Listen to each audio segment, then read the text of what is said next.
Are you serious? Are you serious? Where is Nibiru? Planet X. It didn't show up yesterday. Just like I told you, it's not good. Look, folks, seriously. No man knows the day nor the hour. No, not the angels in heaven, not the Son of God, but the Father only. But is there going to be a deep impact?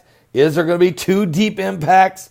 Yes, there is. And if you go to Revelation chapter 8, I'll show you. It's even called wormwood. Here's what the Bible says. When the seventh seal is opened, there was silence in heaven for about the space of a half hour. And then in verse 8, so if you go to Revelation 8:8, and the second angel sounded as it were a great mountain, burning with fire, was cast into the sea, and a third part of the sea became blood. And a third part of the creatures which were in the sea and had life died. And a third part of the ships were destroyed. And the third angel sounded, and there fell a great star from heaven, burning as it were a lamp. And it fell upon the third part of the rivers, and upon the fountains of waters. And the name of the star is wormwood. And the third part of the waters became wormwood. And many men died of the waters because they were made bitter.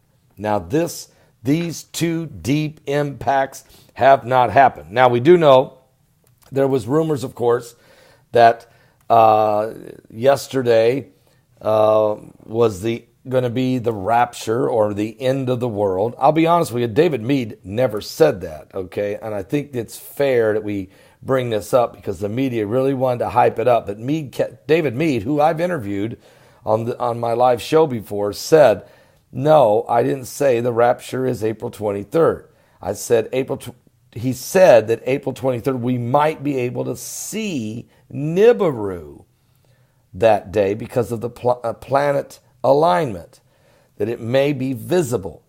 From what I understand, it wasn't visible, and certainly there was no rapture or no end of the world. But David Meade wanted to be sure people understood that he did not prophesy this, okay?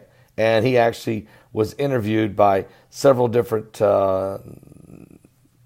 newspapers and websites, media outlets, especially out of the UK.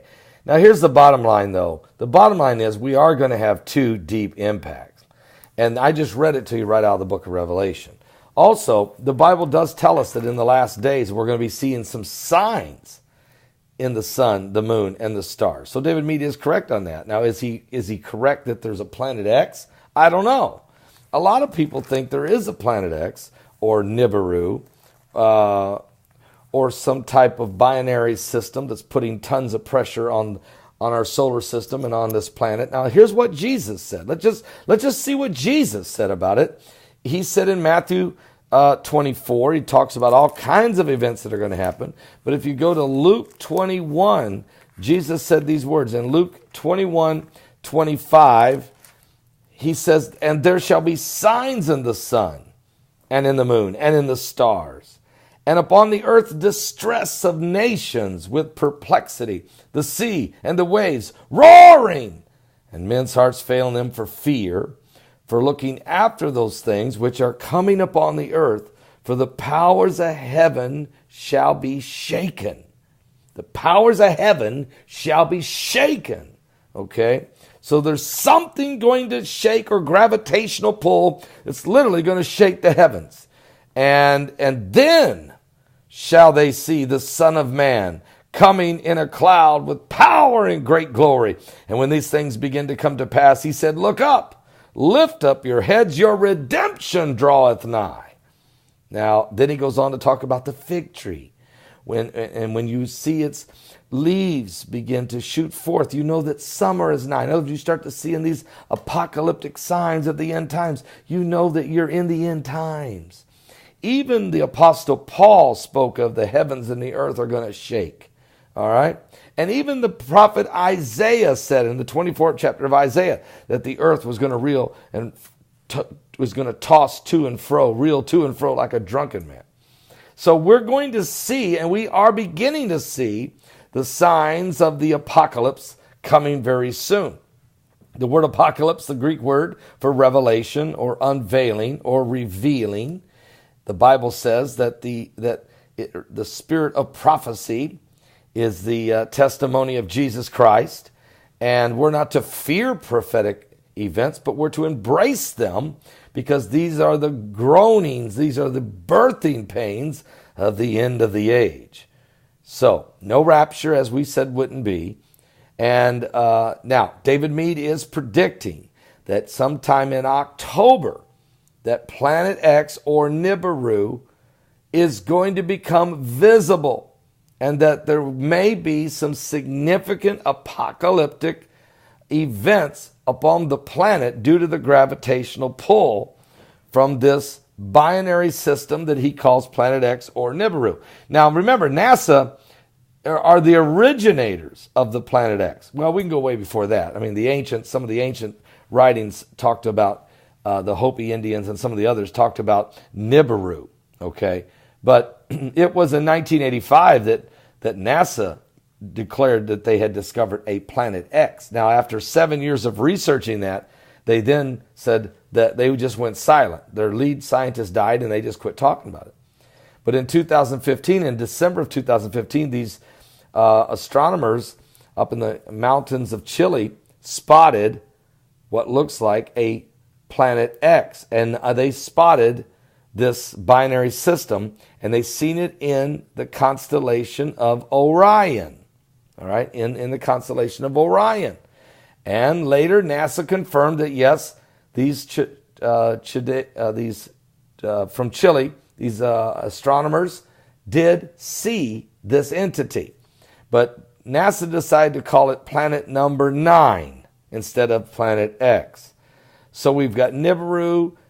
We can call it Nibiru. We can call it Planet X. We can call it number 9. Either way, the Bible speaks about wormwood, speaks about the constellation of Orion, that there will be wormwood and judgment. These things are in the Bible, folks, in the book of Job. And so we're just going to keep a close eye on all of this.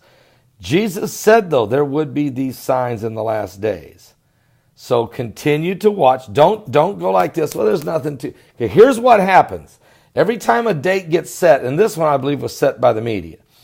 Every time a date gets set and passes, because they will pass, they'll never come true, then the next conversation is the Bible's. They start trying to say the Bible's not true, that none of this is ever going to change, which is exactly what the Bible says they're going to say. In the last days, Apostle Paul wrote, in the last days, scoffers will come, mockers and scoffing, saying, where's the promise of his coming? Where's the end of the world? And they will begin to mock and declare that Christ is never going to return and that the world was never going to end. Yet why do they dig these underground cities? Why are they building underground cities? To hide, to protect themselves from the coming apocalypse. And why does Elon Musk want to build a colony on Mars to save humanity? It's because they know that the apocalypse is coming. And give your life to Jesus Christ, because I know Christ is coming. Are you saved?